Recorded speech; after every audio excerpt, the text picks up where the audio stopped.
People in my town are disappearing, and I know what's taking them. By Mr. Mihao Minoy. One of the many things I've learned about living in a small town over the years is that news gets around fast. A year or so back, a kid died after getting hit by a car. Everyone in town knew in a week. Another time when a girl killed herself via hanging. Everyone had learned within 5 days. It's kind of funny in an odd way. Not the tragedy, but instead the irony of what I'm about to tell you. My town is in the middle of Illinois. In the warm months, all there is corn for miles, creating an eerie barrier between the highway and the rest of the world. Behind the corn lays a wall of trees and a light speckling of houses. During the cold months, the corn is gone. You can see and hear for miles. It's creepy, quite frankly. Sounds and lights travel for miles. Everybody knows when a train passes through. Everybody hears those sounds, and everybody sees those lights. It's odd, but it's life. It all started about 2 weeks or so ago. One of the local girls was taken, so to say. Chelsea was her name. Knowing the nature of my town, I expected this to be common knowledge within the next week. One day, she wasn't at high school. This isn't necessarily an abnormal occurrence, but I remember quipping to one of my friends how she could have caught ligma. More so, I remember that night, and how an odd and pungent smell overtook the town, and how the light show that night was extra extravagant. The next day, she wasn't there either, and none of the teachers called for her attendance. Sure, her name was on the list, but everyone insisted that she moved away in the first month of school.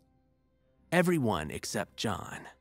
John knew what I was talking about, and was just as appalled as me. I was convinced I was going insane. Then I remembered the smell and the lights from the night before. At lunch, I sat down by John and looked up at the bluish-greenish lights. Maybe, I started to say. Maybe the smell and the lights from the night before have something to do with this whole tale. You've gone mad, John said jokingly. But it is odd, nonetheless, he finished. I nodded my head in agreement and let out a heavy sigh of apathy. Life sucks, I said, and I let my posture slip. Indeed it does, but you might as well have fun while you can. In 5 years, you'll have so much to worry about, you'll long for these days, John said. Maybe I will, maybe I won't. Who knows? Who wants to know? I said. You shouldn't worry about this. It won't help, you know. It won't help you in 20 years. Trust me, man. It ain't worth your time, John said. I suppose so, I said, but I just can't help to feel as if I lack something. Certain questions can't and shouldn't be answered. Don't waste your time. You know what? Let's go out into those fields and try to find what took Chelsea, John said. He made a noise resembling a monster or a ghost, and I chuckled a bit, knowing very well that we'll most likely just be driving around like an idiot in his truck. I'm down, I said. I'll pick you up at 7, he shouted as he rushed off to his next class. You do that, I replied, laughing and walking away. And so he did. At 7 o'clock sharp, I heard his truck pull up into my driveway. I yelled to my parents that I was leaving, and they just told me not to do anything stupid and said to come home eventually.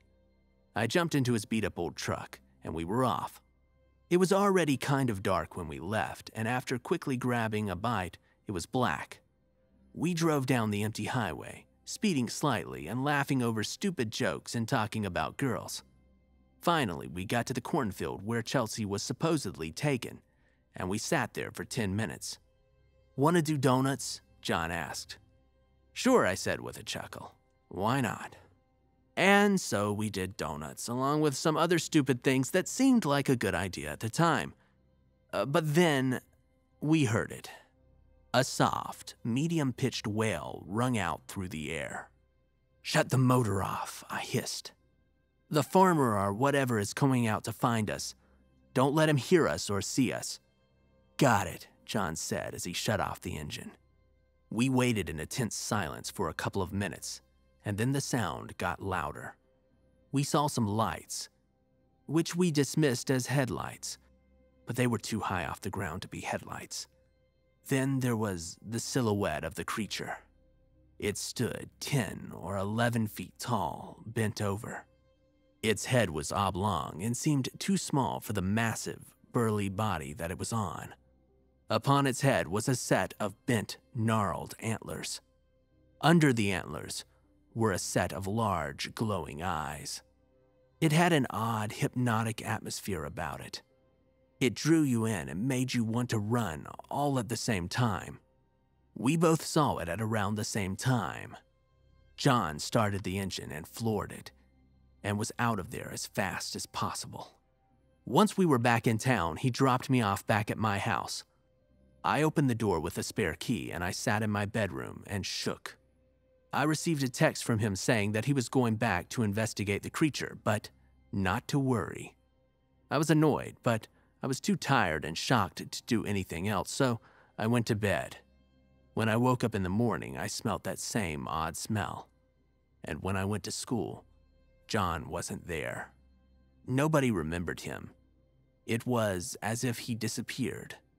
I shuddered as I heard an odd wail, miles away. There's Something Wrong with a Town in the Midwest, written by probably a potato. Ever since this Christmas, something's been going on. I live in the Midwest of the USA, and it's been as cold as hell down here. The day after Christmas, we hit freezing temperatures that took out about half of our spring and summer harvests.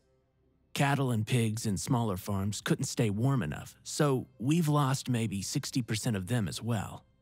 There's only a couple of thousand people here, and with nearly all of our farms crippled, our government was seriously concerned about food. Gas is also running out too. We only got truck shipments of supplies once a month or so.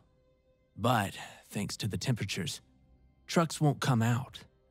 Even with all of this, we still have a bigger problem to deal with. After the first cold snap took out Cherry Acres' sweet corn, Mrs. Garcia, the owner's wife, got sick.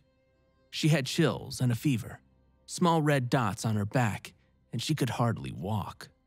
It could have just been the chicken pox, but she also had a small section of open, festering sores on her arms. Our doctors, a grand total of 4, dismissed it as the pox, and they gave her some medicine.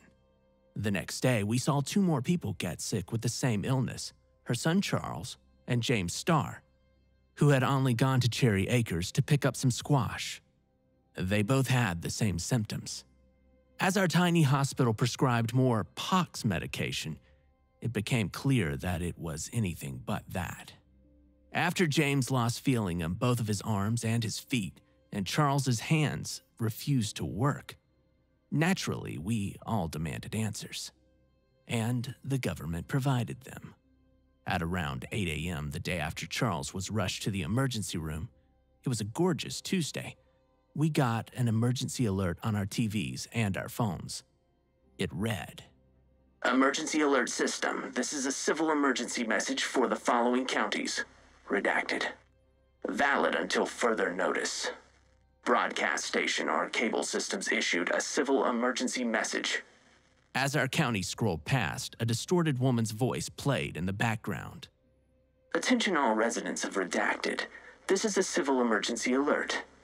If you or someone you know is showing these symptoms, please call 911 immediately with your name, address, and the victim. Medical services will administer a drug to relieve these symptoms and return the inflicted in 24 hours. Chills, fever, loss of feeling or movement, open sores, black or rotting mucus in the nose or throat, and/or bloody tear ducts. This is not a test. Attention all residents of Redacted." The message played for an hour and a half.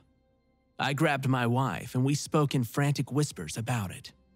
We had all seen the fever and loss of movement, but nobody had shown signs of rot or blood tears. We took a day off from our work. We didn't want to risk it being contagious. As the hours rolled on, our phones showed no news stories about the illness. We watched as black SUVs pulled up the dirt road that led to Cherry Acres at the top of our street. After leaving a trail of icy dust behind them, we saw them leave after half an hour. One had dark handprints slapped on the insides of the tinted windows, reflected against the sunlight. We huddled closer together. The message continued to play all day, playing that horrible beeping that you'd see with tests of the National Weather Service. The woman's voice seemed even more distorted by the end of the work week. And by then, what meager food we had left had been eaten. We had planned on going to the grocery store after work that first day. "Forget this, I'm leaving to get us food," my wife said. I begged her not to go, but maybe she could hear the hesitation in my voice. We barely had anything left, and we had been cooped up in our home for 3 days. She left me there, not saying a word, and I listened as she pulled away. I listened as she screeched back home less than half an hour later, slamming and locking our front door. I ran to see her shaking, her face blank, her eyes wide.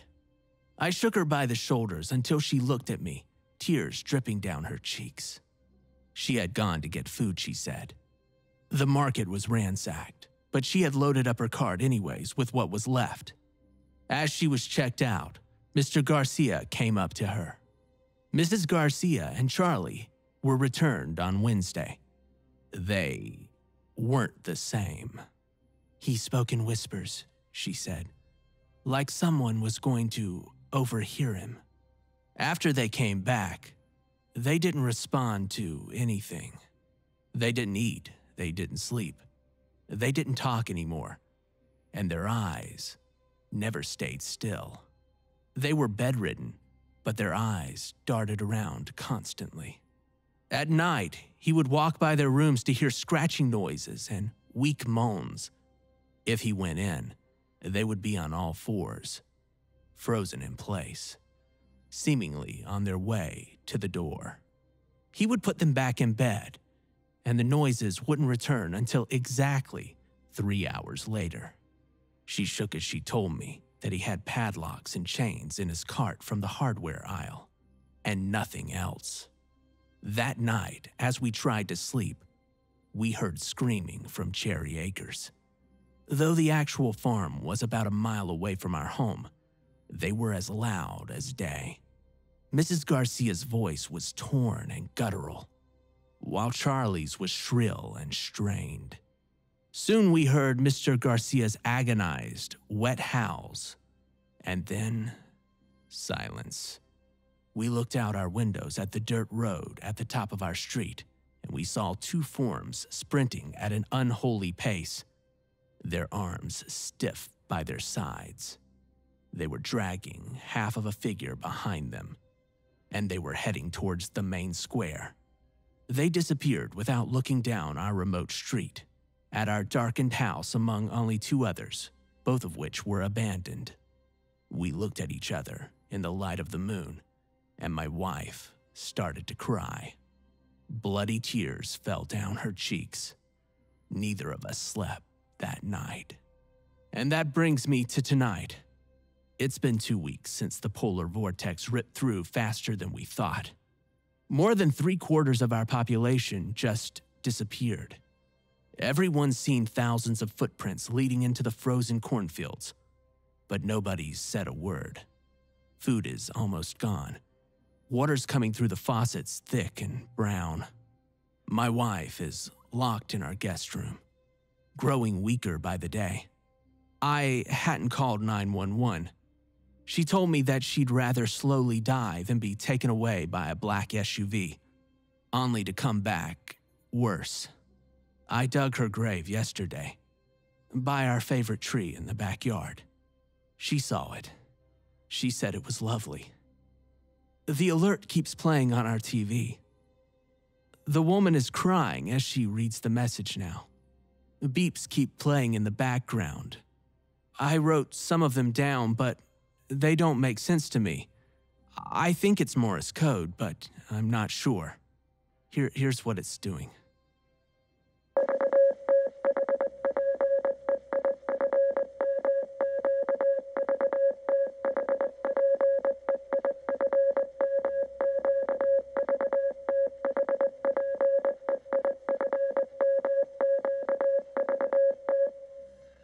I called 911 a while ago, but my wife is already in the ground.